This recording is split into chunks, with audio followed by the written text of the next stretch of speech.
Olá, boa tarde. 2 milhões de doses da vacina de Oxford AstraZeneca estão a caminho do Brasil e vão chegar ao Aeroporto Internacional de São Paulo agora à tarde.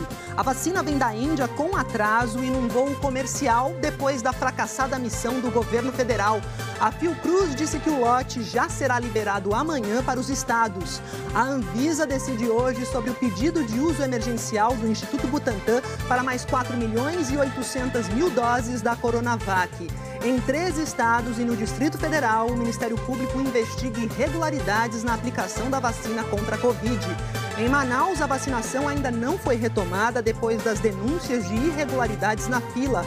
O estado de São Paulo cancelou cirurgias eletivas e voltou a determinar restrições para o comércio não essencial. No Rio, todas as regiões entraram em atenção por causa do alto risco de contágio. E ainda, a Rede Observatório do Clima alerta: o orçamento previsto para o Ministério do Meio Ambiente é o menor desde o ano 2000. E a quantidade de multas aplicadas pelo IBAMA despencou em 2020. A Europa anuncia novas restrições para conter o avanço da pandemia e Portugal decide fechar as escolas que funcionavam mesmo com o país em lockdown. E nos Estados Unidos, as novas medidas anunciadas pelo presidente Joe Biden. O Jornal Hoje está começando.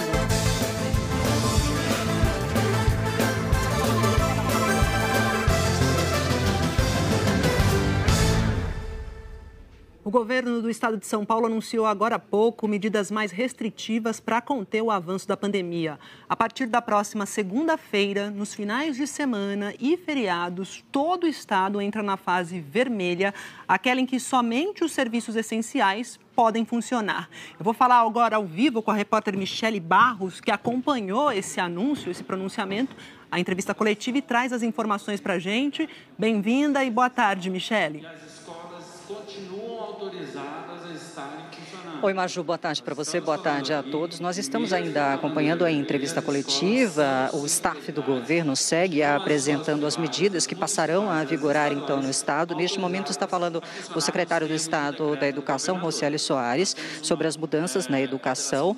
Há pouco, o próprio governador anunciou que a Secretaria Estadual da Educação está suspendendo a obrigatoriedade da presença física dos alunos, conforme estava planejado anteriormente na sala de aula. Então, na fase laranja e vermelha. E todo o estado agora está na fase laranja e vermelha com a nova reclassificação do governo do estado.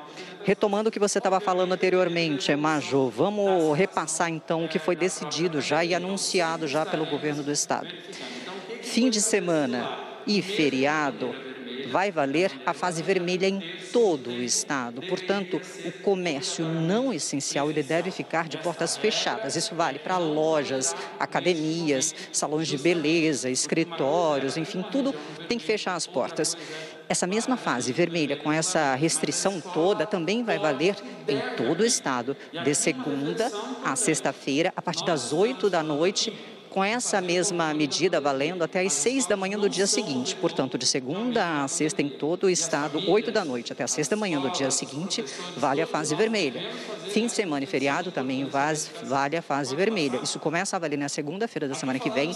Segunda-feira é feriado aqui na capital paulista, é o aniversário da cidade de São Paulo, portanto, já vai valer a fase vermelha aqui na capital paulista, porque é feriado. E essas medidas estarão em vigor pelo menos pelas próximas 2 semanas, até o dia 8 de fevereiro. Essas medidas vão vigorar. O que mais que ficou decidido hoje? 7 regiões do estado, ao todo são 17 regiões, 7 regiões foram para a fase vermelha, mais restritiva. Então, durante o restante do horário, elas vão ficar nessa fase mais restrita. E o restante do estado ficou na fase laranja. Outras medidas anunciadas: reabertura do Hospital de Campanha de Heliópolis. Vai reabrir no dia 25 de fevereiro com 24 leitos. Novos leitos de UTI Covid também serão reabertos até o fim do mês. Por enquanto é isso, Maju. É isso então, Michele. Reabertura do Hospital de Campanha de Heliópolis, fim de semana e feriado com fase vermelha e suspensão da obrigatoriedade de presença dos alunos em sala de aula. Obrigada pelas informações, bom trabalho para você, Michele. E para os epidemiologistas, a alta no número de casos e mortes em São Paulo indica que o momento é sim de adotar medidas de maior restrição.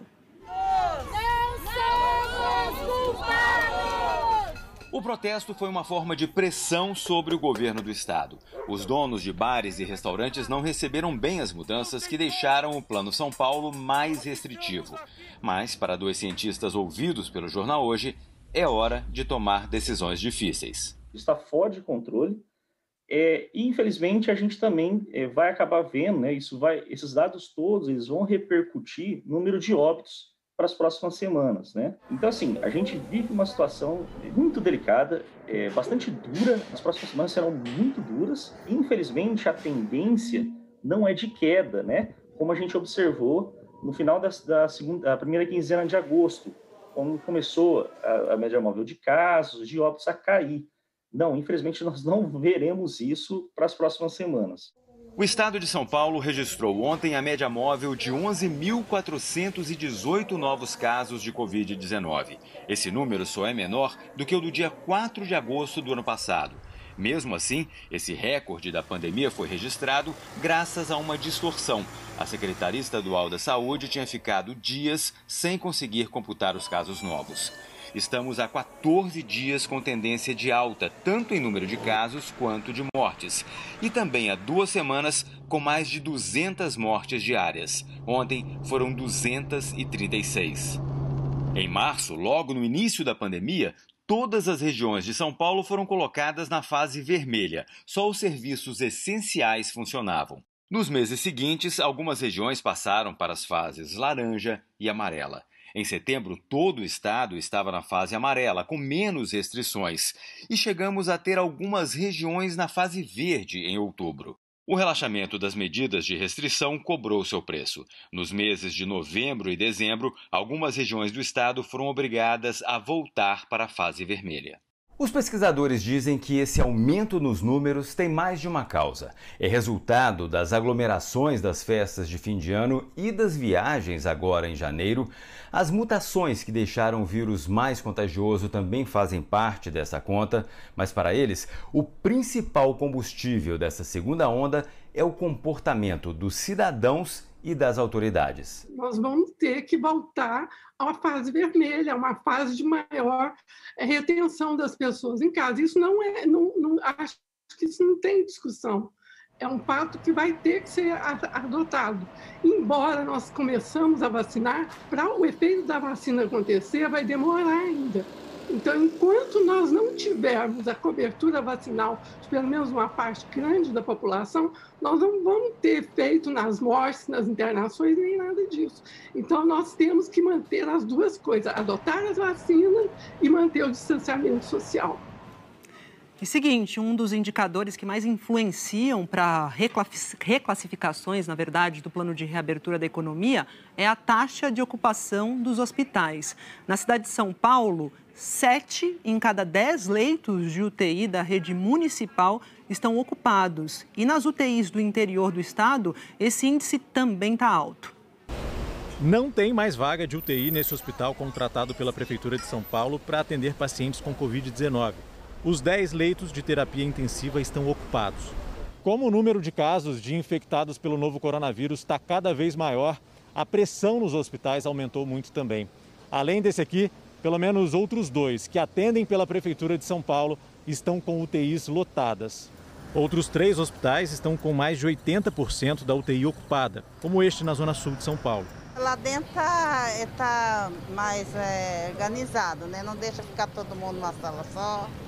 Está bem organizado. Já a ocupação total dos leitos de UTI nos 27 hospitais municipais é de 66%.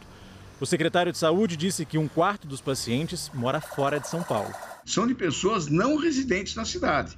Então, o que acontece é que vem muita gente de outras cidades, da região metropolitana, do interior, de outros estados, se tratarem nos leitos aqui, tanto os públicos como os privados. Então, São Paulo continua dando conta de atendimento, tanto na sua rede pública como na rede privada. Acontece isso, é que vem para cá pessoas do Brasil inteiro e do estado inteiro. Por isso que a pressão aumenta dia após dia. No estado, 54 cidades paulistas também estão quase sem vagas de UTI. E em 10 delas, as unidades de terapia intensiva estão lotadas. Essas imagens são de hoje de manhã, numa unidade de saúde em Guarulhos, na região metropolitana. A quantidade de atendimentos, segundo os funcionários, aumentou bastante.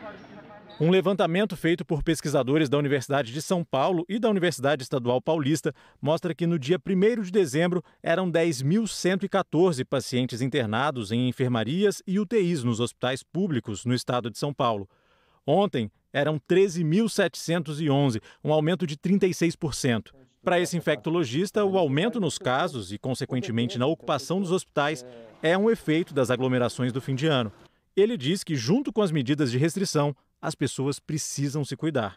O número total de óbitos por dia, a taxa de incidência, o índice de transmissão, o famoso RT, está alto como nunca, porque, infelizmente, houve uma má interpretação do que significa flexibilização.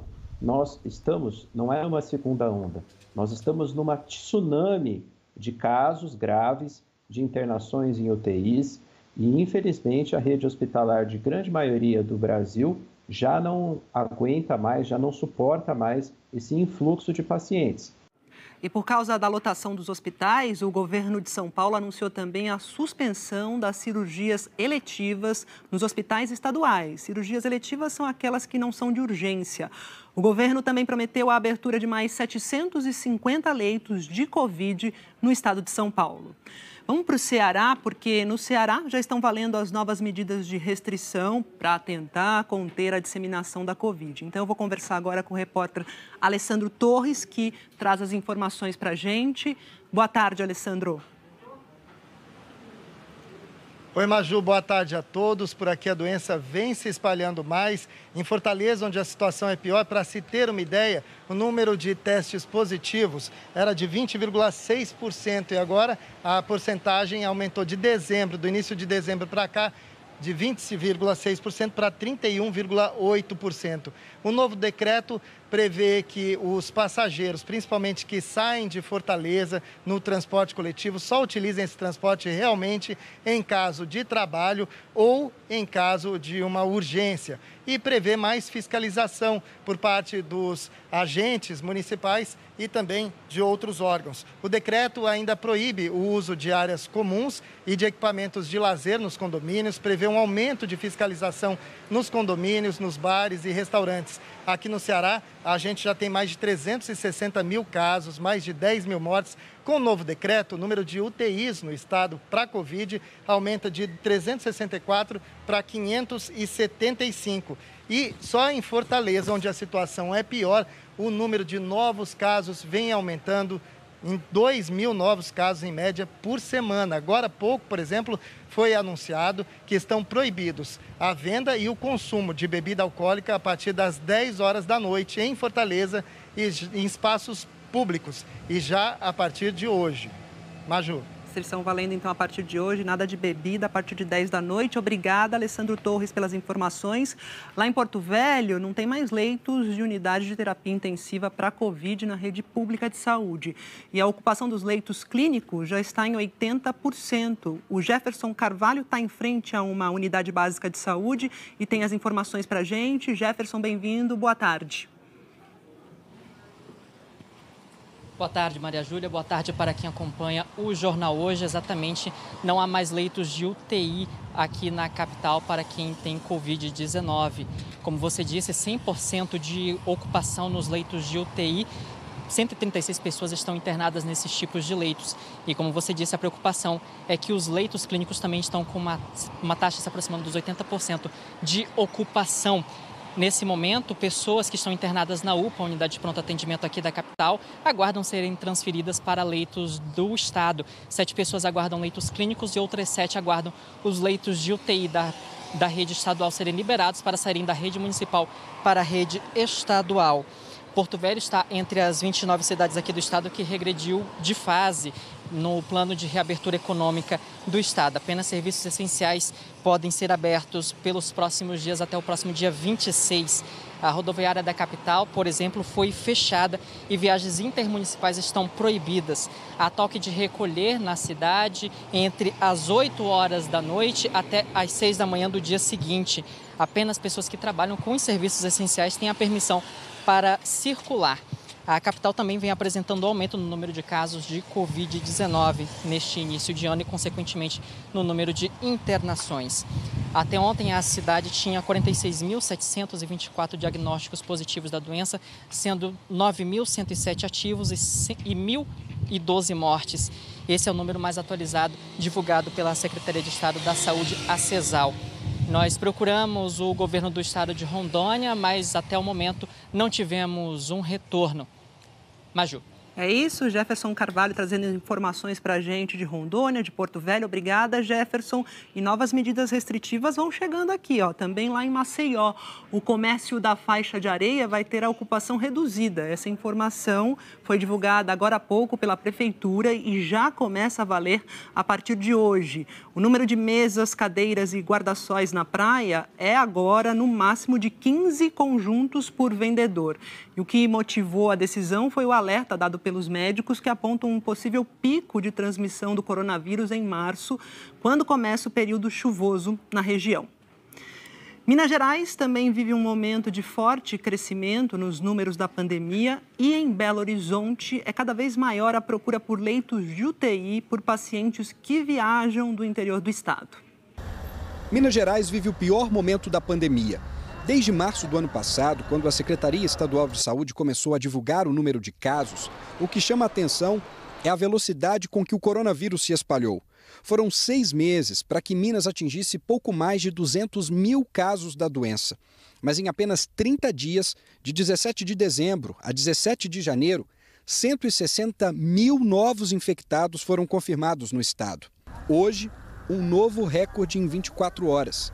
9.593 casos. O que melhor explica o aumento de casos em Minas Gerais como um todo, agora em janeiro, com um pico de internações e mortalidade superando o do meio do ano passado, é o comportamento social das pessoas, em boa parte com as festas de Natal, Réveillon e as viagens de fim de ano. E o efeito dominó da transmissão se tornou intenso e desagou, em primeiro lugar, no aumento do contágio, em segundo, de internações e, infelizmente, em terceiro, numa explosão de mortalidade. São 14.010 mortes, segundo a Secretaria Estadual de Saúde.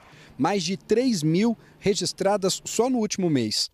O aumento das mortes por Covid-19 em Minas ficou ainda mais evidente a partir de dezembro e fez com que cenas como esta se tornassem comuns. Parentes e amigos só podem acompanhar os enterros assim, do lado de fora. A pandemia acabou por tirar essa liberdade que a pessoa tinha também de estar nesse momento triste aí, compartilhando com os outros familiares, né? Outra preocupação é com a estrutura de saúde do estado. Com o aumento da taxa de ocupação de leitos, algumas cidades de Minas já não têm vagas para atender qualquer doença. E os pacientes precisam ser transferidos para hospitais de outras regiões. Só aqui em Belo Horizonte, de acordo com a Prefeitura, mais de 80 municípios do interior e da região metropolitana fizeram pedidos para internações desde o início da pandemia. Das 20 mil internações realizadas neste período, 11% são de pacientes de fora da capital. Em relação aos leitos de UTI, foram quase 3.700 pedidos de internação, mais de 1.000 vindos do interior e da Grande BH. Apenas 5 das 34 cidades da região metropolitana concentram quase 64% dos pedidos. O paciente na transferência ele não tem a monitorização adequada, a ventilação adequada, e como os pacientes transferidos são os pacientes mais graves, eles correm risco também. A Lucília só conseguiu uma vaga na UTI para a mãe porque entrou na justiça. Todos os hospitais lotados, os profissionais trabalhando no limite. Minha mãe ficou 5 dias na UPA, precisando de dialisar. Ela é paciente renal crônica e não tinha vaga. Isso é um absurdo, gente. Agora a gente fala da vacinação na capital mineira. A Prefeitura de Belo Horizonte espera terminar hoje a primeira etapa da vacinação. Então eu vou para lá, para BH, conversar com Marcelo Lages. Oi, Marcelo, boa tarde. Oi, Maju, boa tarde para você e boa tarde para todo mundo que está acompanhando o jornal hoje. Belo Horizonte recebeu pouco mais de 135 mil doses da vacina. E foram vacinados os profissionais que atuam na linha de frente dos hospitais da rede pública, filantrópica e também privada, além dos que trabalham na unidade de pronto atendimento e no SAMU. A Prefeitura espera encerrar hoje a imunização desse grupo, que já está com a segunda dose da vacina garantida, que deve ser aplicada 21 dias após a primeira dose. Todos os 853 municípios mineiros receberam doses da vacina e a expectativa é que esta etapa da vacinação no interior de Minas termine na próxima terça-feira. O estado recebeu mais de 577 mil doses por parte do Ministério da Saúde. Isso significa que pouco mais de 275 mil pessoas serão imunizadas com as 2 doses da vacina aqui em Minas Gerais. Maju. É isso, Marcelo. Valeu pelas informações. E os Ministérios Públicos de 13 estados e do Distrito Federal estão apurando irregularidades na fila da vacinação contra a Covid. Já mostramos aqui várias ao longo da semana. Entre as denúncias, há casos de políticos, dentista particular e até mulher de secretário de saúde que teriam furado a fila. Primeiro a picada no braço, depois a foto nas redes. Rafael Regis é vereador de Nilópolis, na Baixada Fluminense, e já está vacinado. Disse que passou na frente da fila porque é profissional de saúde, dentista. Só que o programa de saúde bucal em que ele trabalha está suspenso desde maio do ano passado. Ali perto, o secretário municipal de saúde, Edmerson Trindade, passou na frente da cidade inteira e foi o primeiro a ser vacinado em Mesquita. Enquanto milhares de profissionais de saúde que trabalham nas UTIs e enfermarias de Covid do Rio de Janeiro ainda aguardam ser chamados, os secretários de saúde de Duque de Caxias e de Niterói, na região metropolitana, também já garantiram cada um a sua primeira dose. O Plano Nacional de Imunização estabelece que, nesse primeiro momento, apenas o grupo prioritário deve ser vacinado. Esse grupo é formado principalmente por profissionais de saúde que estão em contato diário com doentes de Covid. Acontece que o Brasil, nesse momento, não tem vacina em quantidade suficiente para imunizar todos esses profissionais. Desde que a vacinação começaram também denúncias de que pessoas estão se valendo de cargo e de influência para furar a fila. Em 3 estados e no Distrito Federal, o Ministério Público está apurando essas possíveis irregularidades. Uma das denúncias é contra o secretário de Saúde de Serra do Navio, no Amapá, que foi vacinado na terça-feira. O detalhe é que nas redes sociais, Randolph Scutti se dizia um crítico da vacina do Butantan. Dias atrás, escreveu até que não acreditava nela. Depois de dar o braço a torcer e passar à frente na fila, o secretário alegou que é grupo de risco e profissional da saúde. No interior de Goiás, o secretário de Saúde de Pires do Rio mandou vacinar a esposa. Depois fez uma live para pedir perdão. Quero me redimir por tudo o que aconteceu. Foi com o intuito apenas de resguardar e preservar a saúde e a vida da mulher da minha vida. Também em Goiás, essa dentista que atende na rede particular do município de Santa Helena foi vacinada ontem e postou nas redes sociais o momento mais aguardado do ano. Ela disse que recebeu uma ligação avisando que era a vez dela de se vacinar. Depois de uma série de denúncias de que a fila estava sendo desrespeitada, o Ministério Público de São Paulo pediu que o Hospital das Clínicas mande uma lista comprovando que todos os vacinados atuam na linha de frente da unidade e fazem parte do grupo prioritário. No Rio de Janeiro, o Conselho de Profissionais de Enfermagem está se reunindo com as autoridades para reclamar que a categoria está ficando para trás na fila. A principal denúncia é a respeito de outros grupos profissionais que estão sendo privilegiados e que não estão nessa linha de frente, tá?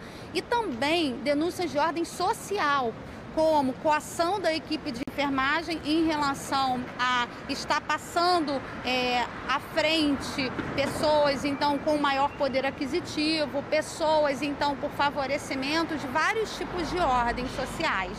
O Conselho questiona a decisão da Prefeitura do Rio de vacinar profissionais que não estão na linha de frente, como professores de educação física, que trabalham num programa de ginástica para idosos, suspenso por causa da pandemia.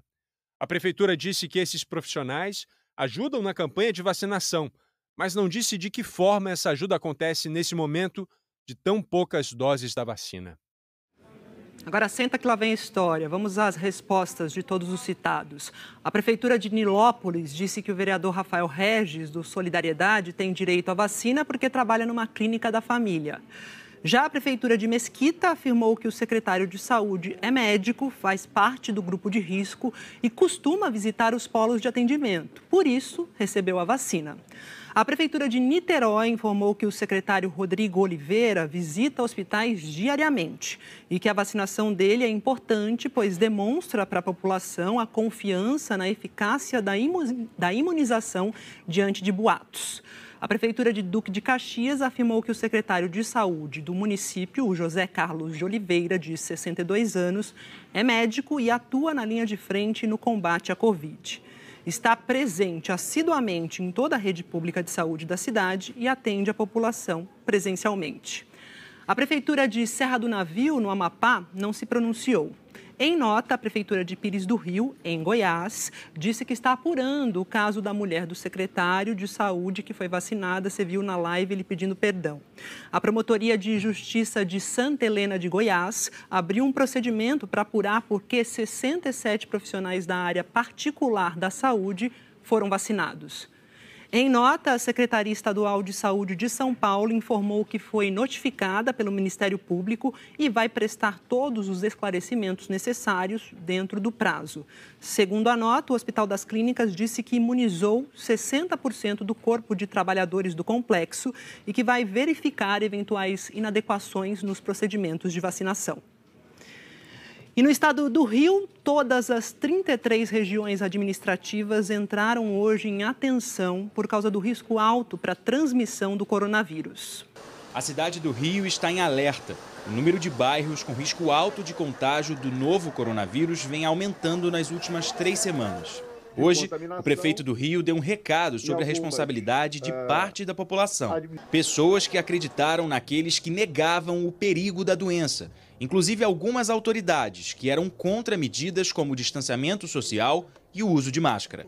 Ninguém está proibido de sair de casa, ninguém está proibido de frequentar os locais, os espaços públicos, ninguém está proibido de frequentar comércio, restaurante, bares, mas tem que respeitar as regras.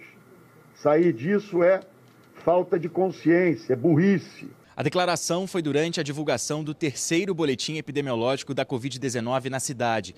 Todas as 33 regiões do Rio têm alto risco de contaminação por coronavírus. A classificação leva em conta o número de internações e mortes pela doença no município. O mapa mostra que aumentou a contaminação de Covid-19 na cidade do Rio nas últimas 3 semanas. A cor alaranjada indica risco alto e agora cobre todos os bairros. A Prefeitura disse que fez 167 ações de inspeção na cidade desde o começo do ano. E das 9 interdições, 8 foram eventos clandestinos em casas de festas. A partir de segunda-feira, as regras de restrição para risco alto valem para toda a cidade. Bares e restaurantes devem deixar 1,5 metro entre as mesas e está proibido o consumo de clientes em pé. Supermercados e farmácias devem funcionar com 2/3 da capacidade. Os shoppings podem funcionar com 2/3 da capacidade e as boates podem abrir com 1/4 do público, sem pista de dança. A Prefeitura informou que abriu 200 leitos para o tratamento de pacientes com sintomas da doença desde 1º de janeiro, 50 essa semana. 10 pessoas aguardam por internação nos hospitais municipais. Em todo o estado, são 78 pacientes. As autoridades de saúde já registraram 182 mil casos da doença na capital. Mais de 16 mil pessoas morreram de Covid na cidade desde o começo da pandemia. A expectativa era que a primeira etapa de vacinação com as doses da Coronavac terminasse hoje, mas ainda falta vacinar metade dos profissionais da saúde escolhidos agora. Todos os quase 9 mil idosos que vivem em abrigos já estão imunizados. Em toda a cidade, são 42 mil vacinados. A grande maioria das doses são para vacinar profissionais de urgência e emergência que atendem Covid, enfermarias de atendimento à Covid e UTIs que atendem Covid. E a expectativa é que a maioria das doses tenham sido todas aplicadas até o dia 23, mas certamente a gente ainda vai ter doses sendo aplicadas aí ao longo da próxima semana, de acordo com o plantão de cada uma dessas unidades. A gente vê agora aqui no telão os números da pandemia que foram atualizados à 1 da tarde pelo consórcio de veículos de imprensa. O Brasil já perdeu 214.447 vítimas para a doença e o total de casos está em 8.714.884 desde o início da pandemia. Agora a gente passa para as médias, né? Começando pela média móvel, que continua com tendência de alta. O país registrou ontem 53.386 novos registros na média de 7 dias, 18% a mais do que 2 semanas atrás. E foi o 13º dia seguido em que essa média ficou acima de 50 mil casos. E depois de 6 dias, ontem a média de mortes no país voltou a passar de 1.010 mortes por dia, uma alta de 16% na comparação com 14 dias atrás. Agora vem o mapa do Brasil para mostrar a situação dos estados, da pandemia nos estados brasileiros, de acordo com o boletim de 8 da noite do consórcio. 9 estados tiveram alta na média de mortes ontem, eles aparecem aqui em vermelho no mapa: Amazonas, Roraima, Tocantins, Pernambuco, Alagoas, Sergipe, Mato Grosso, Minas Gerais e São Paulo. Maiores altas no Amazonas de 158% e lá em Roraima 133%. Lembrando sempre que em alguns estados o baixo número médio de mortes pode levar a grandes variações percentuais, é o caso aí de Roraima. Em amarelo, a gente tem 9 estados que apresentaram estabilidade: Rondônia, Pará, Maranhão, Piauí, Bahia, Goiás, Espírito Santo, Rio de Janeiro e Rio Grande do Sul.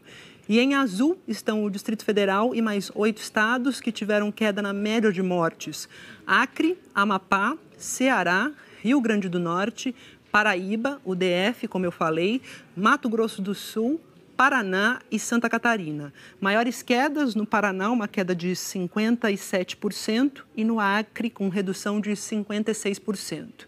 Mais detalhes sobre a situação do seu estado, você confere em g1.com.br/coronavírus.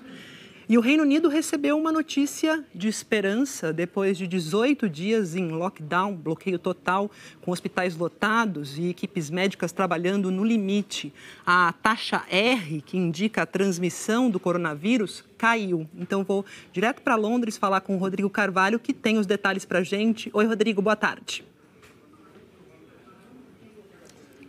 Oi, Maju, salve, boa tarde para você, para todo mundo. No momento difícil por aqui, é uma notícia que dá um ânimo para seguir em frente. A taxa R, chamada taxa R, taxa de transmissão aqui no Reino Unido, caiu e agora, segundo assessores científicos do governo, está entre 0,8 e 1. Abaixo de 1 é quando a propagação do vírus está recuando. Num comunicado hoje mais cedo, o Departamento de Saúde e Assistência Social aqui do Reino Unido disse que a taxa diminuiu mais em áreas que ficaram mais tempo em lockdown e reforçou que, por enquanto, ainda é essencial que as pessoas continuem em casa. O governo britânico já disse que só deve pensar em relaxar as restrições em meados de fevereiro, quando pretende alcançar a meta de 15 milhões de vacinados. A campanha aqui engrenou de uma semana para cá. Especialistas já falaram que é provável que em fevereiro os hospitais ainda estejam sobrecarregados, o que vai jogar uma pressão no primeiro-ministro Boris Johnson sobre a decisão de aliviar ou não as medidas restritivas por aqui. Enquanto isso, o governo tem reforçado o apelo para que as pessoas respeitem as regras. Nem sempre funciona. Ontem mesmo, a polícia aqui de Londres precisou interromper um casamento com 400 convidados. A essa altura do jogo, tem gente que ainda não entendeu o que está acontecendo e aqui dá multa pesada.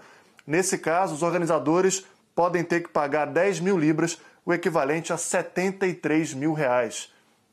Tem que esperar a vacinação avançar mais um pouco. E sobre esse assunto, tem uma notícia que acaba de sair, que o laboratório AstraZeneca informou à União Europeia que não vai conseguir entregar todas as doses prometidas ao bloco. A aprovação dessa vacina pela Agência Reguladora Europeia está prevista para a semana que vem e o laboratório agora se antecipa, dizendo que não vai conseguir cumprir o combinado. O acordo era de 400 milhões de doses, não se sabe ao certo os detalhes, quantas doses eles não vão conseguir entregar nesse início, a gente não tem os detalhes ainda. É o tipo de notícia, claro, que pode prolongar a preocupação aqui na Europa. A União Europeia quer criar uma categoria de segurança, a zona vermelho escura, em áreas com circulação de Covid muito alta. A presidente da Comissão Europeia, Ursula von der Leyen, apresentou os detalhes hoje. Se a medida for aprovada, quem chegar de algum país que esteja nessa classificação vai ter que apresentar teste negativo e cumprir quarentena. Na tentativa de conter o vírus, alguns governos estão se antecipando. É o caso da França. Já a partir de domingo, quem chegar lá precisa apresentar um teste. O presidente Emmanuel Macron disse que a medida também vale para quem chegar de países do bloco europeu. A preocupação continua espalhada pela Europa. O total de mortos na Alemanha desde o início da pandemia atingiu hoje a marca de 50 mil. Segundo o governo, o número aumentou muito nas últimas semanas. Mas as infecções finalmente estão em queda. O diretor da Associação de Cuidados Médicos Intensivos disse que se a terceira onda do coronavírus chegar, é fundamental que não seja imediatamente após a segunda. Assim, podemos lidar melhor com a situação dos pacientes, ele diz. Portugal decidiu fechar as escolas. O país está em lockdown desde a semana passada, mas os casos continuaram aumentando e há risco de superlotação nos hospitais, o que já está acontecendo no Reino Unido. Um consultor da unidade de terapia intensiva de um hospital de Londres postou um vídeo nas redes sociais. Ele disse: trabalhar em enfermarias de UTI tratando de pacientes com Covid é como trabalhar numa zona de guerra. O Ministério da Saúde da Turquia acaba de divulgar que suspendeu os voos do Brasil por causa da nova variante do coronavírus. Não há detalhes se isso inclui chegadas e partidas ou apenas chegadas. A Câmara dos Deputados dos Estados Unidos vai entregar ao Senado americano o pedido de impeachment do ex-presidente Donald Trump na próxima segunda-feira. Ele é acusado de incitar insurreição ao discursar para apoiadores e falar sobre invadir o Capitólio americano. 2 processos de impeachment já foram aprovados pelos deputados. E agora, o Senado vai decidir se considera Trump culpado. Se houver condenação, Trump pode perder os direitos políticos e não poderá concorrer nas próximas eleições.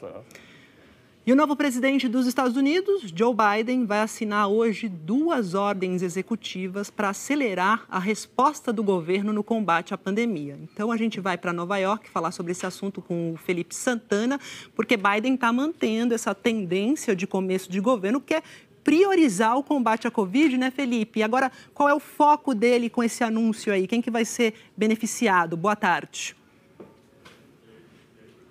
Oi, Maju, tudo bem? Boa tarde para você, boa tarde a todos. Olha só, uma dessas 2 ordens executivas é para dar mais dinheiro para as famílias que não estão conseguindo comprar comida. Porque aqui nos Estados Unidos tem um programa federal que é conhecido como Food Stamps, traduzindo são selos de comida. Já foram selinhos de verdade que você dava no supermercado. Hoje em dia é um cartão tipo Vale Alimentação que você pode usar no supermercado.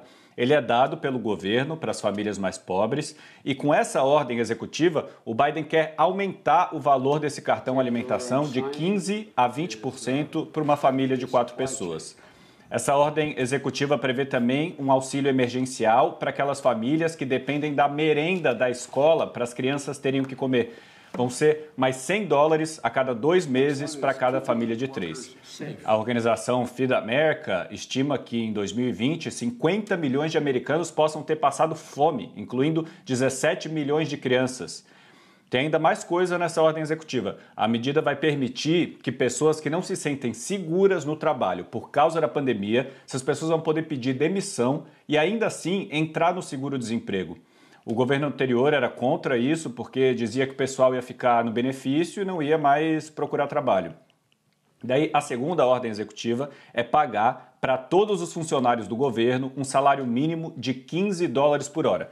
Hoje em dia, o salário mínimo aqui nos Estados Unidos é de $7,25. O plano do Biden é instituir salário mínimo de $15 para o país inteiro. Mas para isso o processo é longo, tem que passar pelo Congresso, então ele está aumentando agora na canetada primeiro o salário dos funcionários públicos para depois ir atrás de aumentar para todo mundo. Fora as ordens executivas, essas que o Biden pode realmente resolver numa canetada, ele mandou para o Congresso aquele pacotão que a gente vem falando aqui de $1 trilhão e 900 bilhões de dólares, que pretende dar mais dinheiro direto para as famílias que estão passando dificuldade por causa da pandemia. A crítica da oposição, você sabe qual é, Maju? É o fato de que isso tudo é muito gasto para o governo, com o dinheiro do contribuinte. É isso, né? Perguntam de onde vai tirar o dinheiro, vão tirar o dinheiro. E, Felipe, mudando um pouco de assunto, será que a gente pode sonhar aqui com um mundo sem bomba? É isso? Não sei. Entrou em vigor hoje um tratado aí sobre a proibição de armas nucleares, mas não tem assinatura de grandes potências? Conta mais para mim. Isso, Maju. Imagina um mundo sem bomba atômica, que a gente não precisa se preocupar com uma guerra que vai destruir o planeta inteiro. Mas é aquela história, esqueceram de combinar com os russos e também com os americanos, os franceses, os britânicos, chineses, indianos, paquistaneses, israelenses, norte-coreanos. Esses são os 9 países que têm bomba atômica, pelo menos que a gente saiba, e nenhum deles assinou o tal tratado que proíbe as armas atômicas. O Brasil até assinou, a gente deu um bom exemplo, mas a gente não tem bomba atômica, então não faz muita diferença. Aí, para não pegar mal, ao mesmo tempo, o presidente aqui, Joseph Biden, sugeriu estender um acordo que os Estados Unidos já têm com a Rússia, que é acabar agora no dia 5 de fevereiro. O acordo não é para se livrar das bombas, mas para fazer menos. E também, de acordo com esse acordo, um vai ter a chance de inspecionar as armas dos outros. A Rússia já queria estender esse acordo, que já existia, e agora disse que a intenção é bem-vinda, mas pediu propostas concretas. A ideia do Biden é estender o acordo por mais 5 anos e essa é uma das primeiras decisões importantes de política externa dessa nova gestão, Maju. É isso, a gente vai sonhando com esse mundo de paz aí, quem sabe um dia. Obrigada, Felipe, pelas suas informações, bom trabalho. E ó, o Japão continua batendo o pé que vai ter Olimpíada. Depois de polêmicas envolvendo a possibilidade de atraso dos Jogos Olímpicos de Tóquio, o presidente do Comitê Olímpico japonês confirmou que as Olimpíadas vão acontecer na data prevista, dia 23 de julho. O jornal britânico The Times, atribuindo a informação a uma alta fonte governamental, publicou um artigo dizendo que o Japão já teria desistido de organizar os Jogos Olímpicos e Paralímpicos desse ano e estaria negociando a candidatura para a próxima data disponível, 2032, após os Jogos de Paris em 2024 e Los Angeles em 28. O diretor executivo do comitê local, Toshiro Muto, havia declarado pouco antes que alterações de data ou cancelamento do evento não estavam nos planos e apontou as campanhas de vacinação pelo mundo e os protocolos de segurança elaborados por Tóquio como motivos pelos quais confia na realização dos Jogos. A organização emitiu nota em que destaca o comprometimento dos comitês olímpico e paralímpico e o trabalho da força-tarefa que estuda medidas de prevenção. O governo também negou a reportagem, mas vem enfrentando uma pressão política muito grande. Aqui no parlamento, os líderes da oposição discursaram defendendo um cancelamento ou novo adiamento dos Jogos, mesmo posicionamento adotado pelo prefeito de Osaka, a segunda cidade mais importante do país. Já a governadora de Tóquio, Yuriko Koike, reiterou que a capital japonesa não poupará esforços para ter os Jogos. O primeiro-ministro Yoshihide Suga declarou que o país estará preparado e segue determinado a sediar as Olimpíadas e Paralimpíadas. O chefe de gabinete do premier foi ainda mais incisivo. Negamos totalmente a veracidade dessa informação. Há 6 meses do início previsto, o evento divide a opinião pública e a classe política japonesa e segue cercado de incertezas para milhares de atletas no mundo todo. Ainda hoje, a chegada com atraso de 2 milhões de doses da vacina de Oxford AstraZeneca importadas da Índia.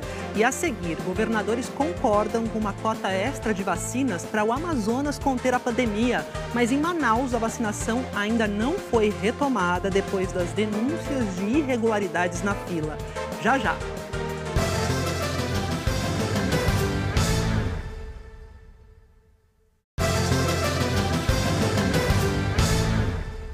A Prefeitura de Manaus deve retomar a vacinação contra a Covid agora à tarde. A imunização foi suspensa por um dia depois daquelas denúncias de irregularidades na fila dos grupos prioritários, né? Tinha gente furando fila. A Alane Guzmão está lá em Manaus, traz as informações para a gente sobre essa retomada da vacinação. Bem-vinda, Alane, boa tarde. Boa tarde, Maju. Boa tarde a todos. O Tribunal de Contas do Amazonas deu um prazo de até 2 horas da tarde de ontem para a Prefeitura de Manaus e o governo do Amazonas enviar a lista com os nomes das pessoas que foram vacinadas. Mas, segundo o TCE, essa lista não foi enviada. Às 5 horas da tarde, a Prefeitura enviou um ofício solicitando a prorrogação desse prazo até o dia 25. a próxima segunda-feira, e às 8h30 da noite encaminhou uma lista com 75 páginas contendo os nomes das pessoas que foram vacinadas, mas segundo o TCE não atendeu a todas as recomendações. O presidente do TCE informou agora há pouco que estendeu o prazo por mais 72 horas para a Prefeitura enviar a documentação que falta e que para a Secretaria do Estado de Saúde enviar toda a lista dos profissionais de saúde que devem ser imunizados, um plano estadual de imunização. E também sugeriu que os órgãos criem uma página na internet para garantir a transparência desse plano de imunização. E as defensorias públicas da União e do Estado, junto com os Ministérios Públicos Federal e Estadual, ingressaram na Justiça para obrigar a Prefeitura a publicar diariamente a lista com os nomes das pessoas que foram vacinadas e que serão vacinadas. A solicitação pede ainda que essa lista contenha o CPF e o local de imunização dessas pessoas. E ontem, 63 pessoas foram presas aqui em Manaus, descumprindo o toque de recolher. Essas pessoas foram flagradas em bares da zona leste de Manaus. O decreto do estado proíbe a circulação de pessoas entre 7 horas da noite e 6 horas da manhã. E também o funcionamento de bares. Um flagrante desrespeitoso, né? No momento em que a pandemia avança no Amazonas. Por isso é tão importante a vacinação. Vamos ver na matéria que nós fizemos agora de manhã. A vacinação continua suspensa em Manaus. A retomada estava prevista para amanhã desta sexta-feira, mas a Secretaria de Saúde informou que está trabalhando no alinhamento dos critérios para a vacinação dos profissionais de saúde. A expectativa é de que a imunização nos hospitais retorne ainda hoje. Rose é técnica de enfermagem há 27 anos. Trabalha no SAMU, onde mais de 90% dos chamados são de Covid-19. Está ansiosa, aguardando a retomada da vacinação. Ainda não tem previsão para a gente. Na linha de frente e sem a vacina, até agora ainda não falaram nada. A vacinação foi suspensa depois de denúncias envolvendo os médicos recém-formados e recém-nomeados para o trabalho e que foram imunizados, passando na frente de outros profissionais. O Tribunal de Contas do Amazonas pediu a lista com os nomes dos vacinados e os critérios utilizados para a imunização.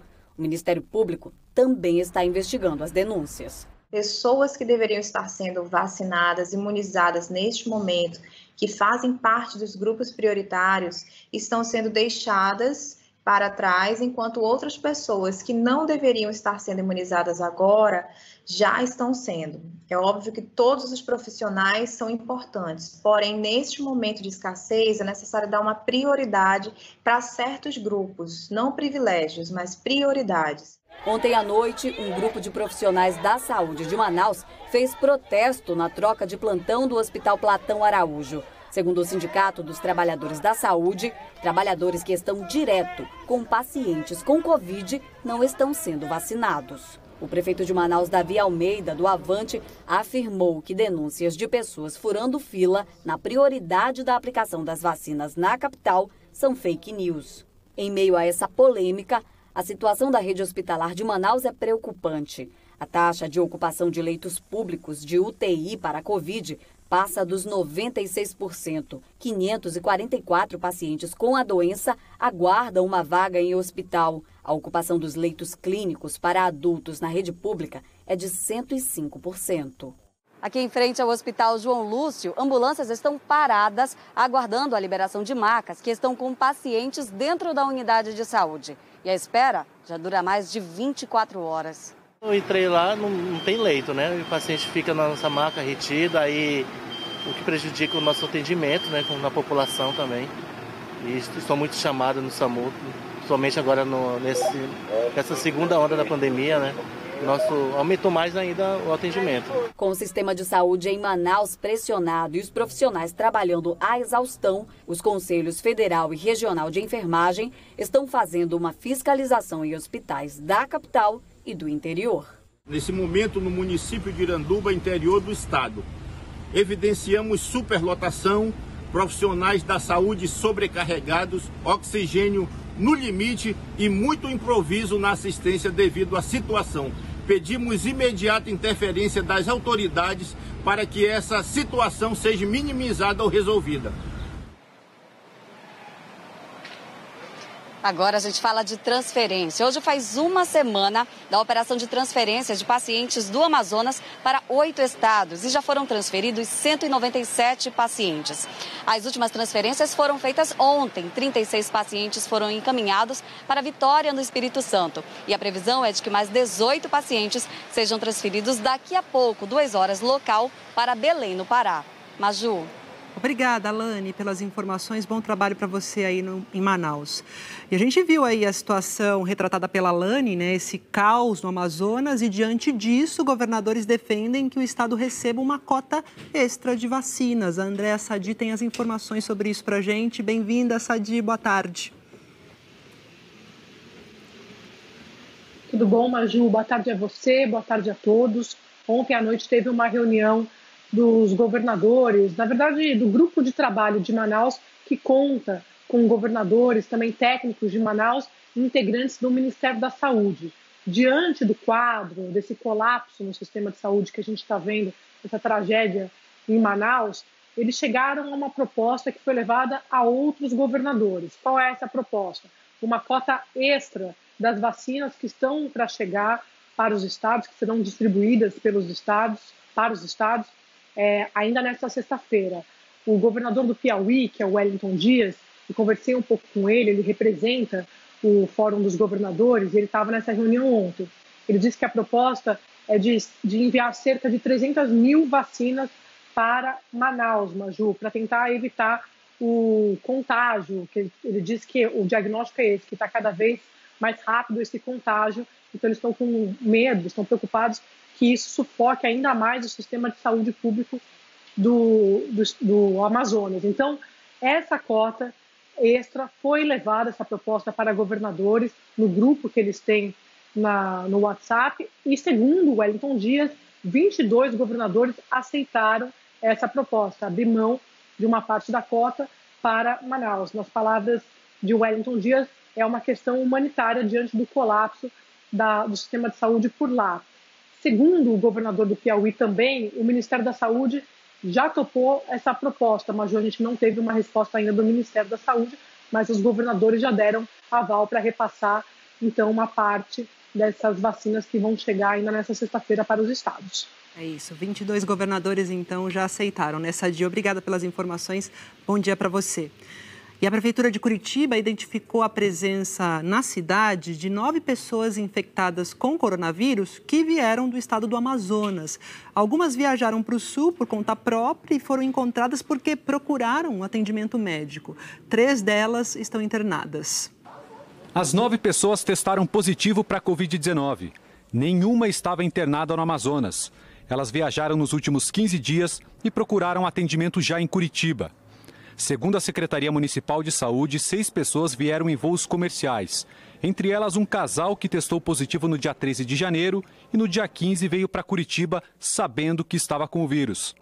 Outro caso é de uma mulher que conseguiu trabalho em Curitiba e começou a sentir os sintomas dias depois de ter chegado ao Paraná. Essas 6 pessoas estão cumprindo isolamento domiciliar e sendo monitoradas por telefone pela Prefeitura. As outras 3 pessoas que vieram de Manaus para Curitiba estão internadas aqui com Covid. Uma mulher está entubada, em estado grave. A Prefeitura não revelou mais detalhes dos pacientes internados e diz que não sabe ainda se eles também vieram para cá de avião. No começo do mês, a Prefeitura de Curitiba disponibilizou 30 vagas para receber pacientes de Manaus, mas não houve nenhuma transferência oficial. Há pessoas que vieram porque estavam preocupadas com a situação da saúde em Manaus e vieram já com o início dos sintomas, vieram para cá mesmo antes de coletar amostras lá. As autoridades de saúde do Paraná pediram o sequenciamento genético do vírus coletado nesses pacientes para saber se são casos da nova variante do coronavírus identificada em Manaus. As amostras da secreção foram coletadas e encaminhadas para a Fiocruz, no Rio de Janeiro. Cientistas afirmam que ela é mais transmissível. A Secretaria de Saúde do Paraná diz que ainda não há registro da presença dessa variante no estado. Essa infectologista da prefeitura diz que as 9 pessoas que vieram de Manaus podem ser responsabilizadas se ficar comprovado que elas colocaram em risco a saúde dos moradores de Curitiba. E existe sim um preceito de perigo em saúde pública e uma pessoa que sabidamente infecta outras pessoas, quer seja com sarampo, quer seja com novo coronavírus, ela pode ser responsabilizada juridicamente por isso, por crime em saúde pública, né? A gente fala bastante do Amazonas, mas também temos acompanhado a situação da pandemia em cidades do oeste do Pará, que fica bem na divisa com o Amazonas. Pacientes de cidades menores estão sendo levados para hospitais da região que têm mais estrutura de atendimento. 15 pacientes em estado grave que estavam internados na Unidade Básica de Saúde de Faro, no oeste do Pará, começaram a ser transferidos ontem para Santarém e para Juruti, onde os 10 leitos de UTI já estão todos ocupados. Hoje nós contamos com 17 pacientes internados na unidade e nós estamos com uma fila no Sistema Estadual de Regulação para encaminhamento de outros pacientes de várias cidades aqui da Calha Norte, solicitando vagas de UTI e também solicitando vagas nas internações clínicas. Do lado de fora do hospital de Juruti, a dona Maria aguarda notícias da irmã que está entubada. O sintoma dela começou com muita tosse, deu febre e os sintomas gripais, né? Dor na costa, dor no peito. Em Monte Alegre, também no oeste do Pará, 17 pessoas estão internadas com a doença. O hospital não tem leitos de UTI e pacientes aguardam transferência. O consumo de oxigênio aumentou. Do lado de fora, cilindros vazios vão se acumulando. No município de Oriximiná, 10 pacientes que estavam em estado grave também já começaram a ser transferidos.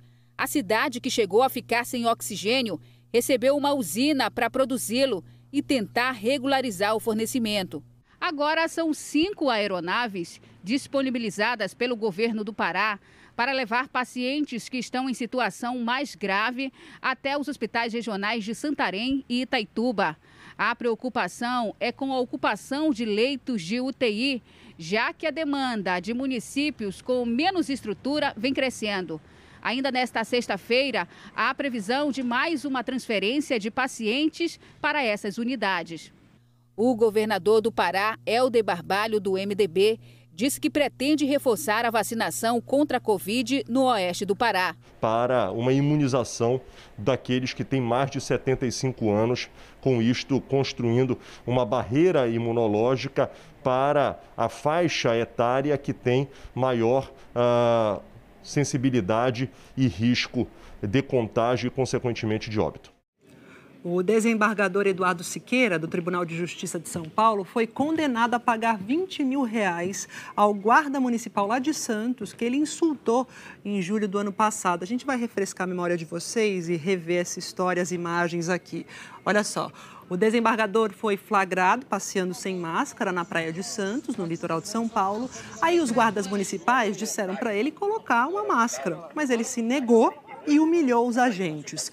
Siqueira, então, foi multado, mas rasgou a multa e chamou o guarda Cícero Hilário Rosa Neto de analfabeto. O Cícero entrou com uma ação por danos morais contra Eduardo Siqueira.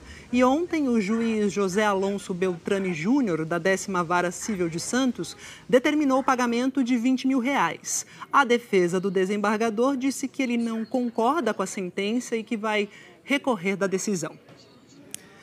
E ainda hoje, a chegada com atraso de 2 milhões de doses da vacina de Oxford AstraZeneca importadas da Índia. E a Anvisa decide hoje sobre o pedido de uso emergencial de mais um lote da Coronavac. E a seguir, o relatório do Observatório do Clima, que alerta para a redução de verbas do orçamento do Ministério do Meio Ambiente. E a previsão do tempo para todo o Brasil com Eliana Marques. Já, já.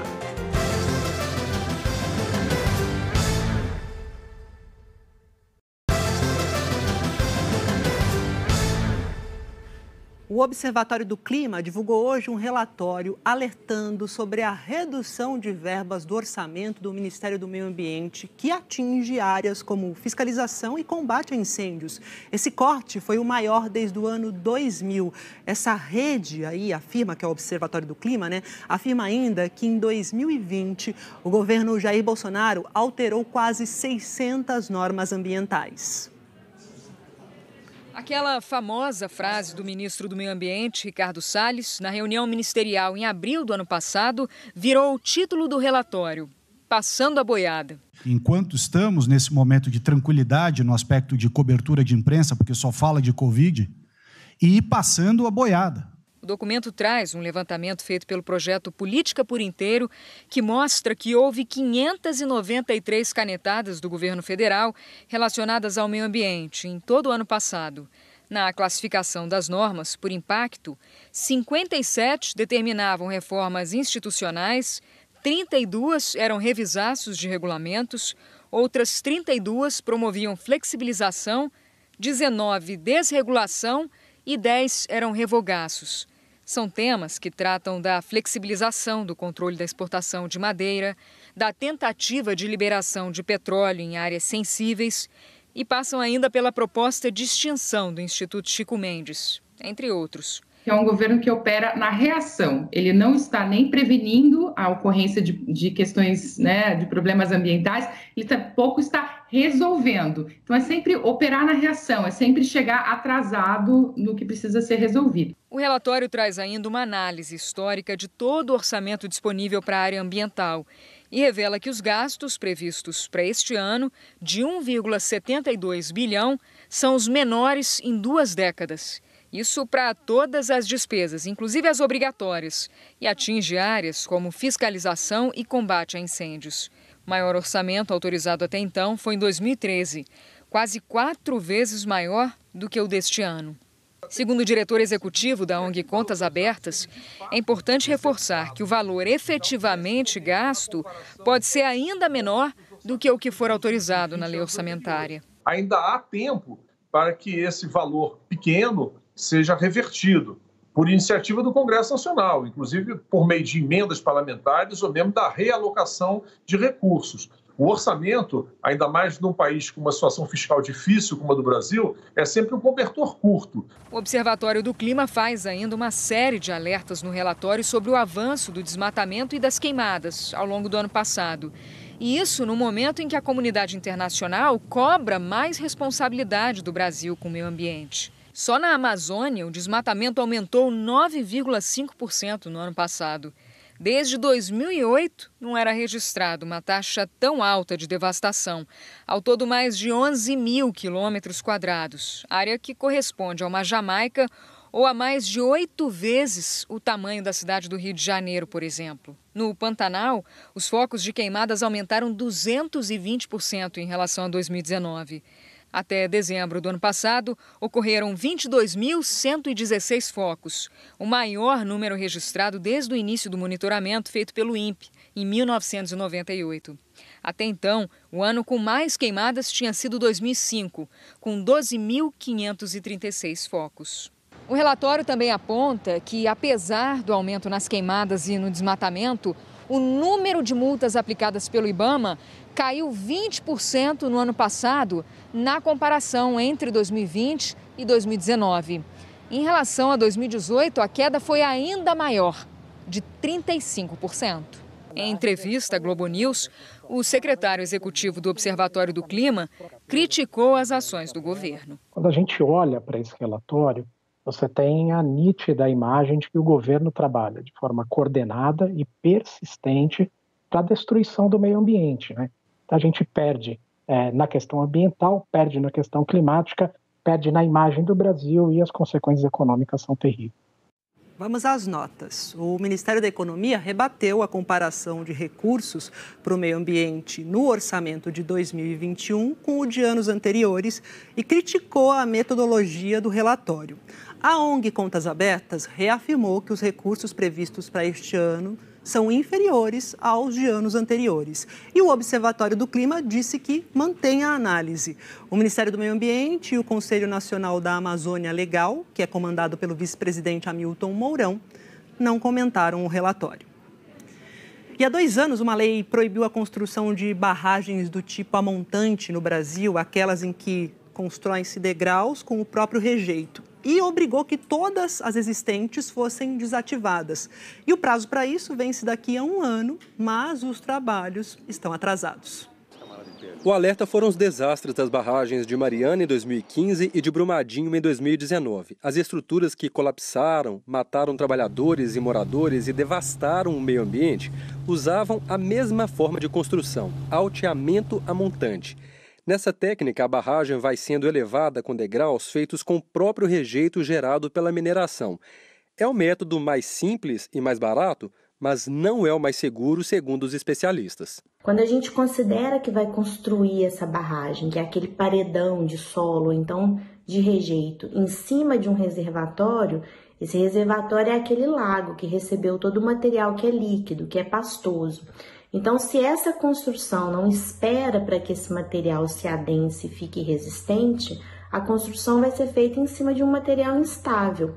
E aí essa instabilidade do reservatório vai ser propagada para o paredão, para a barragem, e consequentemente eu vou ter uma situação mais difícil de controlar.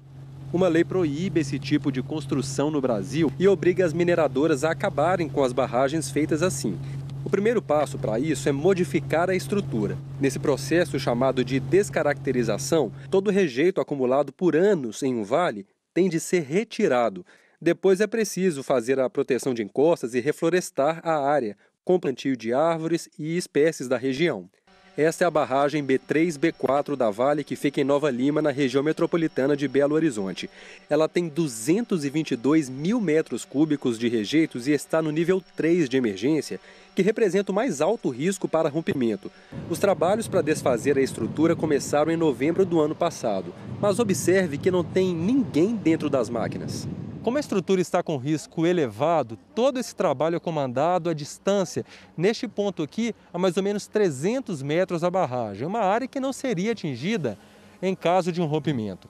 Aqui, dentro desses containers que foram construídos com uma tecnologia exclusiva, é que ficam os operadores. As estações de trabalho imitam as cabines dos veículos e cada um desses profissionais passou por um treinamento para essa nova realidade de trabalho. Uma lei estadual deu 3 anos para as mineradoras eliminarem as estruturas a montante, ou seja, as obras deveriam terminar em fevereiro de 2022. Mas o prazo está apertado. Ainda há um longo prazo pela frente. Vai depender muito de cada barragem, do volume a ser removido e da criticidade dessa barragem. A própria lei, ela determina que caso a gente não consiga em 3 anos, que a gente possa repactuar esse prazo.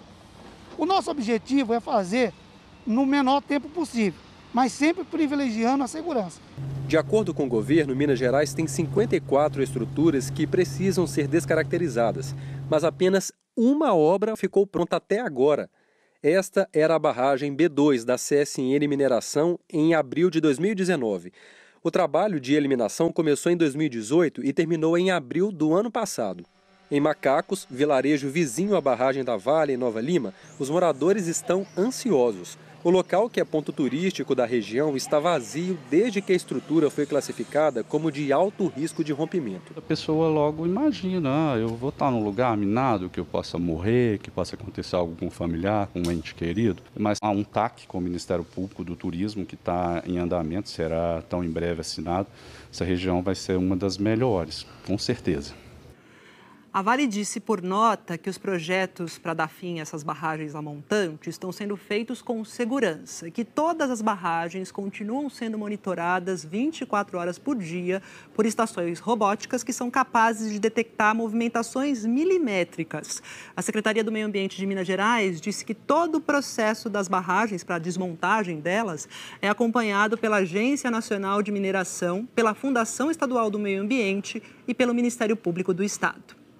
Vamos para o Rio de Janeiro. O Rio de Janeiro, né, a companhia de água de lá, desligou o sistema Guandu, que abastece 9 milhões de moradores da cidade.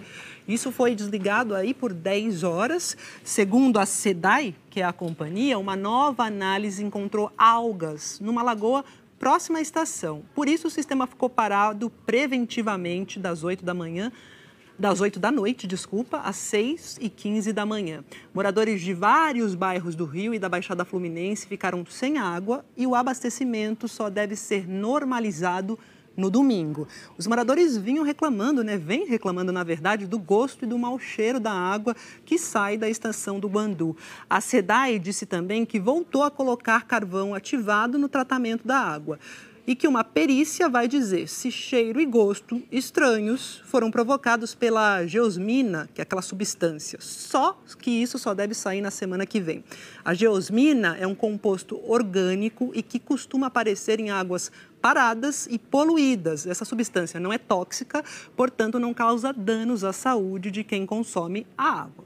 Bom, vamos para a previsão do tempo agora com a Eliana Marques, que está aqui já. E diz pra gente, por onde você começa, Eliana? Temporal, sol, como é que vai ser? Boa tarde para você, Maju. Boa tarde a todos. Boa tarde. Olha, eu começo pela chuva que ainda preocupa em Santa Catarina. O leste e o norte do estado estão com risco alto de enchente e deslizamento. As imagens que a gente vê agora são de Florianópolis, olha, de hoje, com ruas alagadas ainda, e o Vale do Itajaí e também o Planalto Norte permanecem em atenção. Ampliando agora para o centro-sul do país, também aparecem na área de chuva mais intensa aqui o sul do Paraná, também o sul de São Paulo, o sul de Mato Grosso do Sul, Floripa, Curitiba e Campo Grande têm bons volumes previstos. Na Grande São Paulo, a chuva também pode vir com mais força. Imagens ao vivo da capital paulista, com calor de até 30 graus hoje. E agora, subindo aqui no nosso mapa, né, o oeste da região norte também está no caminho da chuva mais pesada. Porto Velho, Rio Branco e Macapá estão entre as capitais da região com mais chuva prevista para hoje. No Nordeste, as nuvens estão carregadas aqui no norte da região, olha, na borda do vórtice ciclônico de altos níveis, que é um sistema meteorológico que provoca muita chuva justamente em volta dele. Aqui no centro o tempo fica aberto. Palmas, na região norte, São Luís e Teresina, no Nordeste, também tem bons volumes de chuva esperados para hoje por causa do VECAM, o vórtice ciclônico de altos níveis. Então, você falou aí de São Luís e Teresina com chuva forte e outras capitais do Nordeste, aquela chuva mais ligeirinha, mais passageira? Isso, principalmente ali no litoral leste nordestino, onde a chuva vem fraca e passageira mesmo. Nessa área amarela aqui, entre o extremo sul da Paraíba e grande parte da Bahia, tempo firme, sem chuva também entre o norte de Minas e de São Paulo e lá no sul do Rio Grande do Sul. Salvador, Goiânia e Rio estão na turma do calor e pouca chuva. As pancadas podem até vir com raios aqui em Goiânia e também no Rio, mas pancadas isoladas. Agora, em Belo Horizonte, que a gente vê agora ao vivo, olha o solzão, o céu azul. É a única capital do Brasil hoje sem previsão de chuva e com calor de até 31 graus, imagem linda de BH, né? Que céu lindo lá em BH. E ali, sabadão amanhã, né? Sabadão, domingo, como é que fica fim de semana? Vamos no sabadão então primeiro. Olha, separei aqui 5 capitais que têm um risco maior de temporal amanhã. Floripa de novo, Campo Grande, além de Boa Vista, São Luís e Belém. E Curitiba, São Paulo, Fortaleza, Manaus e Cuiabá terão pancadas de chuva mais isoladas, que podem ser fortes num ponto ou outro. Sábado e domingo, o tempo praticamente não muda pelo país. Teremos sol, calor, chuva na maioria das regiões, a exceção, ou seja, o sol reinando sábado e domingo, litoral do Rio de Janeiro, norte de Minas e centro-oeste da Bahia, fim de semana ensolarado nessas 3 regiões, Maju. É isso, ótimo fim de semana para você, Eliana. Obrigada para todos, tchau, tchau. Tchau, tchau. E a Receita Federal e a Polícia Federal abriram 30 carros apreendidos que estavam carregados de produtos sem nota fiscal, isso lá em Goiânia. No ano passado, mais de 3 milhões de mercadorias contrabandeadas foram apreendidas em todo o Brasil. O transporte é feito de todo jeito. Centenas de produtos sem nota fiscal lotam o bagageiro deste ônibus. Numa das sacolas, os policiais encontraram celulares, capinhas e películas que seriam revendidos em todo o país. Os contrabandistas também usam carros de passeio. Neste aqui, brinquedos. aparelhos de informática e material de beleza. Na mala deste outro veículo, mais sacolas com produtos que entraram ilegalmente no país. E nem sempre os itens estão visíveis. Muitos contrabandistas criam compartimentos escondidos para transportar a mercadoria. Cães farejadores ajudam nas buscas. Goiás tem se destacado pela localização estratégica no centro do Brasil, o que facilita a distribuição dos produtos. Em todo o país, mais de 3 milhões de mercadorias sem nota fiscal foram apreendidas no ano passado. Comparando com 2019, é uma redução de 6%. Mas os riscos para quem adquire produtos sem comprovação de origem são grandes. Produtos feitos com a tinta tóxica, são produtos feitos com uma má qualidade, são produtos que também entram no país sem pagamento de impostos.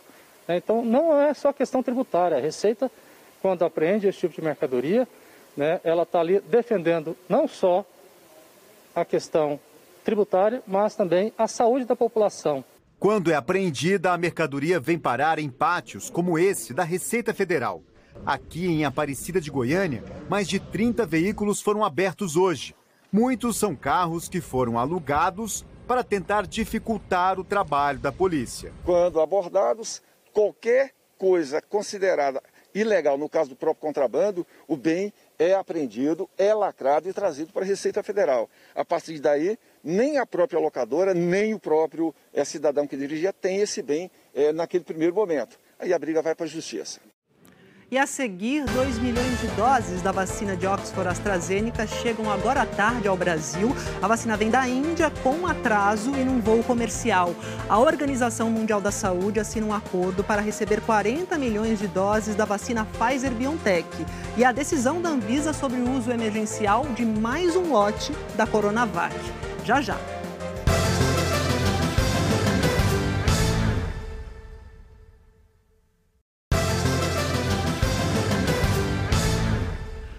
A gente volta falando de um protesto. As mais de 200 mil mortes por causa da Covid aqui no Brasil motivaram uma manifestação agora à tarde em Salvador. Mais de 200 cruzes foram fincadas no Farol da Barra, que é cartão postal da Bahia. Cada cruz simboliza 1.000 vítimas da Covid. Esse protesto foi organizado por sindicatos e movimentos populares. E como a gente viu no começo do JH, já são 214.447 histórias de vida que foram interrompidas no país por causa da Covid, segundo o levantamento do consórcio de veículos de imprensa. E começa daqui a pouco, às 3 da tarde, a reunião da Anvisa, que vai decidir sobre o segundo pedido de uso emergencial da vacina contra a Covid, que foi feito pelo Instituto Butantan. Esse pedido pode liberar o uso de quase 5 milhões de doses da Coronavac que já estão aqui no Brasil. E o avião que traz 2 milhões de doses da vacina de Oxford AstraZeneca está a caminho. Ele deve pousar no aeroporto de Guarulhos às 6 da tarde. O uso emergencial dessas doses foi aprovado pela Anvisa no último domingo. A vacina de Oxford, produzida na Índia, chega com 1 semana de atraso. As doses estão chegando com 1 semana de atraso. O governo federal chegou a anunciar que as vacinas estariam no Brasil no dia 16 e tinha um avião pronto para decolar para o exterior. Mas sem a confirmação da Índia de que as doses seriam entregues, o plano não deu certo. A demora na liberação das doses ocorreu 3 meses depois da decisão do governo brasileiro de não apoiar a Índia em um pedido à Organização Mundial do Comércio para a quebra de patente temporária de produtos no combate à Covid. No início desta semana, a Índia divulgou uma lista de países que tiveram prioridade na entrega. O Brasil não estava entre eles. Agora, as doses estão a caminho do Brasil. Hoje, a Embaixada do Brasil na Índia publicou em uma rede social um agradecimento ao laboratório Serum e ao governo da Índia e uma foto das vacinas sendo transportadas. Em uma rede social, o presidente Jair Bolsonaro agradeceu. O Brasil sente-se honrado em ter um grande parceiro para superar um obstáculo global. Obrigado por nos auxiliar com as exportações de vacinas da Índia para o Brasil. As doses importadas da Índia devem chegar ao Brasil no fim da tarde de hoje, no aeroporto de Guarulhos. De lá, um avião da Azul fará o transporte até o aeroporto do Galeão. No Rio de Janeiro, os 2 milhões de doses vão direto para a Fiocruz. Passarão pelo Instituto Tecnológico em Biomanguinhos para checagem de qualidade. E depois, as doses serão rotuladas e as caixas etiquetadas em português. A gente espera em menos de 15 horas de trabalho, inclusive vamos ficar trabalhando durante a noite, já poder liberar para a distribuição que vai ser feita a partir do Rio de Janeiro. Então, a expectativa é que no sábado mesmo essas vacinas já estejam sendo direcionadas para os diferentes estados. A logística para a distribuição das vacinas é responsabilidade do Ministério da Saúde. A vacina de Oxford AstraZeneca se soma agora às doses da Coronavac, que foram destinadas a quase 3 milhões de pessoas.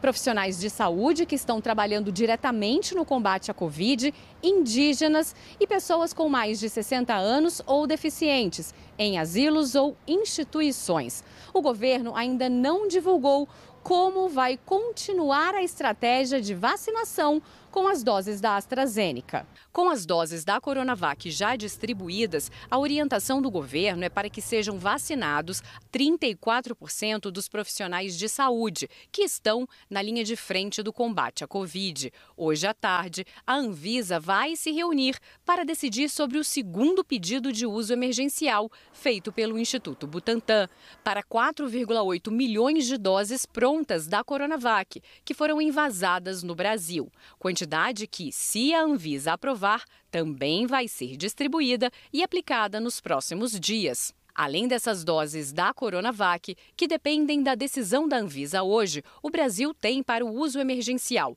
6 milhões de doses da Coronavac que já estão sendo aplicadas. A segunda dose terá que ser no intervalo de 14 a 28 dias, ou seja, meta de 2,8 milhões de vacinados. O número é menor que 3 porque existe uma perda vacinal, o que é normal e previsto. 2 milhões de doses da vacina de Oxford AstraZeneca. Também são 2 doses por pessoa. O Ministério da Saúde ainda não divulgou se a orientação neste caso será usar todas de uma vez ou reservar as doses para a segunda aplicação, na expectativa de que a Fiocruz comece a produção no Brasil. Um total de 12,8 milhões de doses.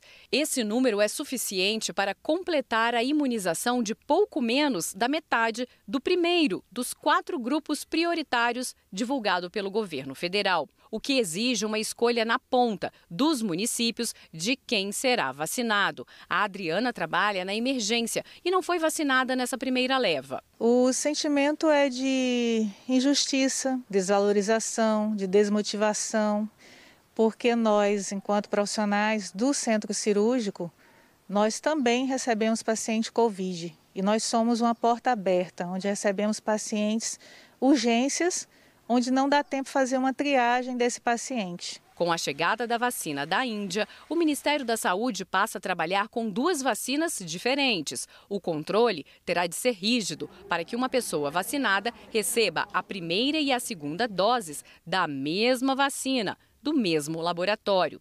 5 dias depois do começo da vacinação, o portal do Ministério da Saúde para acompanhar o número de vacinados ainda está em fase de testes. Está disponível, mas com os números desatualizados. Ontem, a Advocacia Geral da União enviou para o Supremo Tribunal Federal o Plano Nacional de Vacinação atualizado. O grupo prioritário está maior. Os trabalhadores industriais foram incluídos, cerca de 5 milhões e 200 mil pessoas a mais. Agora, 77 milhões e 200 mil pessoas fazem parte do grupo que terá prioridade na vacinação. Enquanto isso, ainda não há data certa para a importação do IFA, a matéria-prima das vacinas da China, para a produção de novas doses do Instituto Butantan e da Fiocruz, o que pode prejudicar o cronograma de liberação das doses que serão produzidas no Brasil. Na semana que vem, a expectativa é que a Fiocruz entre com pedido de registro sanitário definitivo da vacina de Oxford. E agora à tarde, os técnicos da Anvisa também se reúnem com representantes da vacina Sputnik V, lá da Rússia. O objetivo é avaliar a possibilidade de refazer o pedido de uso emergencial dessa vacina aqui no Brasil. A União Química, parceira do Fundo Soberano Russo, começou a produzir a vacina no país. O laboratório chegou a fazer o pedido para o uso emergencial, mas ele foi devolvido pela agência por não cumprir a exigência de ter testes clínicos em andamento aqui no país. Ainda não há data para que o pedido seja apresentado. E como a gente mostrou agora há pouco na reportagem da Flávia Alvarenga, o governo federal enviou ao STF uma nova versão do Plano Nacional de Vacinação, para a Covid. Quem tem os detalhes para a gente é o repórter Fabiano Andrade, que está aqui já no telão para falar comigo. Fabiano, boa tarde. Uma boa tarde para você também, Maju. Excelente tarde para todo mundo que está ligado aqui no Jornal Hoje. Bom, importantíssimo ressaltar que, apesar dessas mudanças no Plano Nacional de Imunização, nada muda para a fase de agora da vacinação. Continuam prioritários os grupos marcados pelos profissionais de saúde, os indígenas em aldeias, também os idosos e pessoas com deficiência que estão em abrigos. Em relação às mudanças do novo texto apresentado ao Supremo Tribunal Federal, eu destaco em relação às grávidas. Antes, o Ministério da Saúde dizia que a vacina era contraindicada. Agora, no novo texto, diz que pode ser feita uma análise de risco e benefício e que a decisão de tomar ou não a vacina deve ser dividida entre a grávida e o seu médico. Também há mudanças nos grupos prioritários. Foram incluídos nessa nova versão enviada ao Supremo acadêmicos, estudantes e pesquisadores na área de saúde, além de estudantes que estão fazendo estágios técnicos em hospitais, clínicas e laboratórios. Os trabalhadores da indústria e dos portos também, e o PNI detalhou ainda que trabalhadores no transporte, ônibus, metrôs, barcos, aviões estarão entre as prioridades. Importante ressaltar que o plano não especifica exatamente em qual fase da vacinação esses trabalhadores estarão. No novo texto, o Ministério da Saúde também aumentou a expectativa de compra de seringas e agulhas de 340 milhões para 510 milhões. Esse novo PNI foi apresentado ao Supremo atendendo a uma decisão do ministro Ricardo Lewandowski, depois que as vacinas foram aprovadas para uso emergencial aqui no país. Maju. Obrigada, Fabiano. A Organização Mundial da Saúde anunciou agora há pouco que firmou um acordo para receber 40 milhões de doses da vacina da Pfizer e da BioNTech. Essas doses vão para o consórcio de vacinas da OMS, que é o COVAX. Então, eu vou voltar a falar com o correspondente Rodrigo Carvalho para ter mais informações aí sobre esse acordo. Rodrigo. Oi, Maju. A OMS fala que a distribuição dessa remessa, 40 milhões de doses da vacina Pfizer-BioNTech, deve começar em fevereiro já, para países de baixa e média renda. Não está claro para quais países. O anúncio foi feito agorinha há pouco, na coletiva. A OMS também anunciou que, além dessa remessa Pfizer-BioNTech, 150 milhões de doses da vacina Oxford-AstraZeneca devem estar disponíveis para distribuição ainda no primeiro trimestre.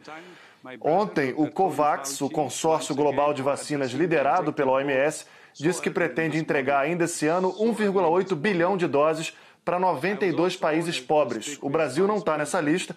A maioria desses países é da África e da Ásia.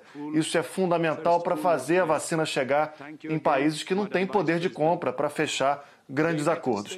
Nessa coletiva, o diretor-geral da OMS, Tedros Adhanom, também falou sobre a nova relação da Organização Mundial da Saúde com o governo americano agora que Donald Trump foi embora.